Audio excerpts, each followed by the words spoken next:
누가복음 2장.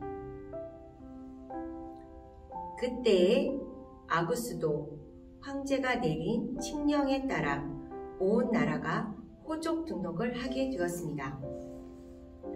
이것은 그레뇨가 시리아의 총독으로 있을 때 행한 첫 번째 호족 등록이었습니다. 그래서 모든 사람들이 호족을 등록하러 고향으로 가게 되었습니다. 요셉도 다윗 가문의 자손이었으므로 갈릴리 나사렛을 떠나 유대 지방에 있는 다윗의 마을로 갔습니다. 이 마을은 베들레헴이라 불렸습니다. 그는 약혼한 마리아와 함께 호족을 등록하러 갔습니다. 마리아는 그때에 임신 중이었습니다.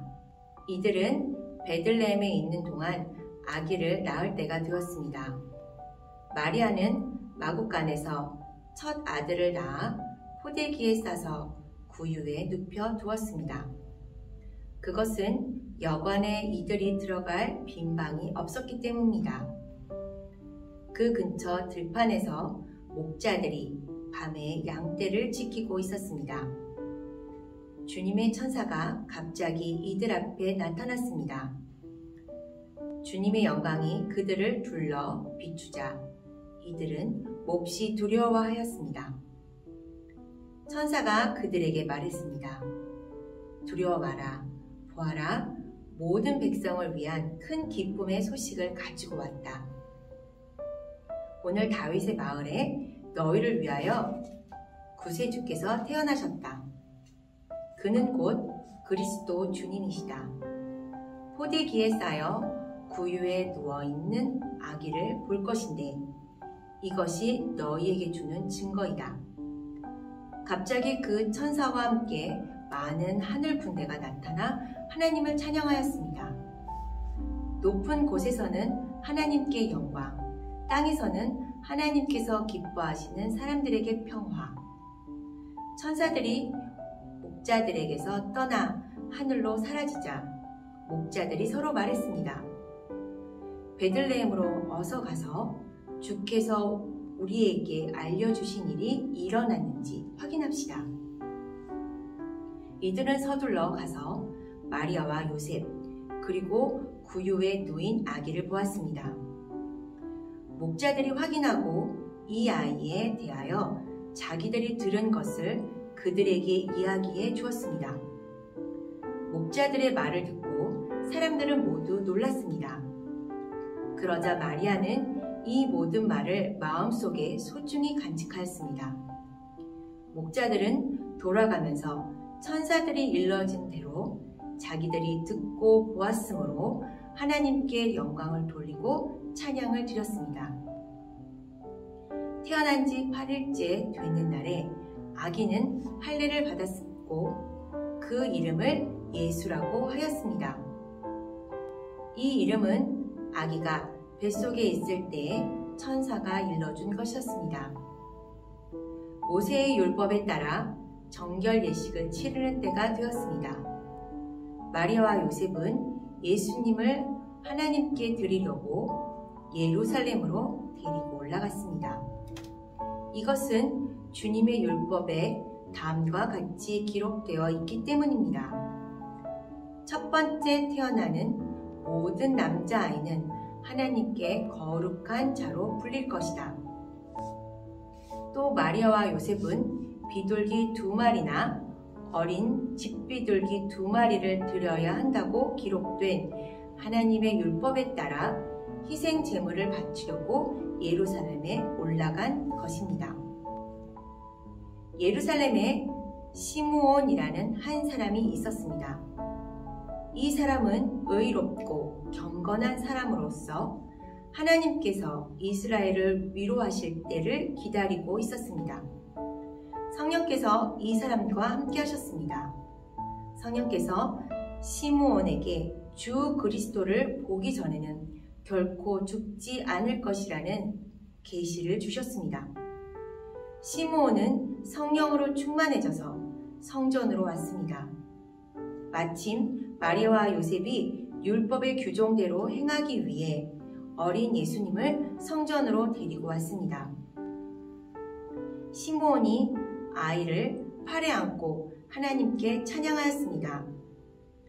주님, 이제 주님의 종을 주님의 말씀대로 평화롭게 떠날 수 있게 하셨습니다. 제 눈으로 주님의 구원하심을 보았습니다. 주님께서 이 구원을 모든 백성들 앞에 마련해 주셨습니다. 이는 이방 사람들에게는 계시의 빛이며 주님의 백성 이스라엘에게는 영광입니다.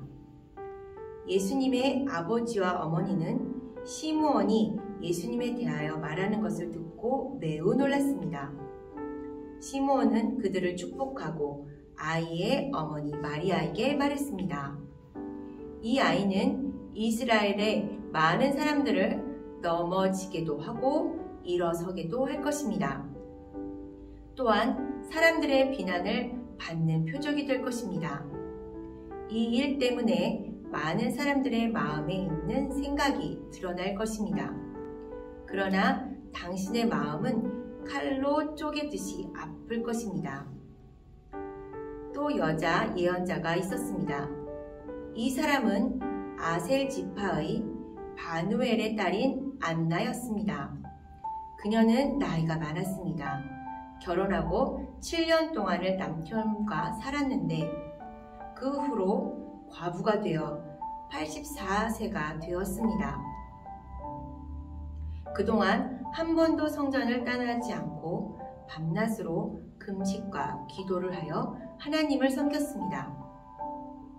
바로 그때 그녀가 와서 하나님께 감사를 드리고 예루살렘의 구원을 기다리는 사람들에게 이 아이에 대해 이야기하였습니다. 아이는 주님의 율법에 따라 모든 일을 다 마치고 갈릴리에 있는 고향 나사렛으로 돌아왔습니다. 아이는 점점 자라고 튼튼해졌으며 지혜도 많아졌습니다. 하나님의 은혜가 아이와 함께하였습니다. 해마다 6월절이 되면 예수님의 부모는 예루살렘으로 올라갔습니다. 예수님이 12살이 되었을 때에도 6월절 관습에 따라 예루살렘으로 올라갔습니다. 6월절이 끝나고 집으로 돌아오는데 소년 예수님은 예루살렘에 남아 있었습니다. 하지만 부모들은 이 사실을 몰랐습니다. 단지 그들은 예수님이 일행들 속에 있을 것이라고만 생각하고 있었습니다. 그렇게 하루 정도 길을 간 후 요셉과 마리아는 예수님을 친척들과 친지들 가운데서 찾기 시작했습니다. 그러나 예수님을 발견하지 못하자 예수님을 찾으러 다시 예루살렘으로 되돌아갔습니다. 3일 뒤에 그들은 성전에서 예수님을 발견하였습니다. 예수님은 성전에서 율법 학자들 사이에 앉아서 듣기도 하고 묻기도 하면서 계셨습니다. 그의 이야기를 듣는 모든 사람들이 예수님의 슬기와 대답에 놀라워했습니다. 예수님의 부모도 그를 보고는 매우 놀랐습니다. 어머니가 말했습니다. 아들아, 왜 이렇게 하였느냐? 내 아버지와 내가 걱정하며 너를 찾아다녔다. 그때 예수님께서 대답했습니다.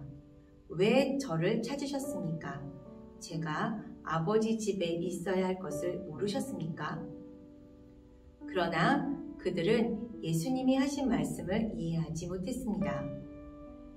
예수님은 부모와 함께 나사렛으로 내려갔습니다. 그리고 부모에게 순종하였습니다. 마리아는 이 모든 일들을 마음속에 간직해 두었습니다. 예수님은 지혜와 키가 더욱 자랐고 하나님과 사람으로부터 사랑을 받았습니다. 아멘.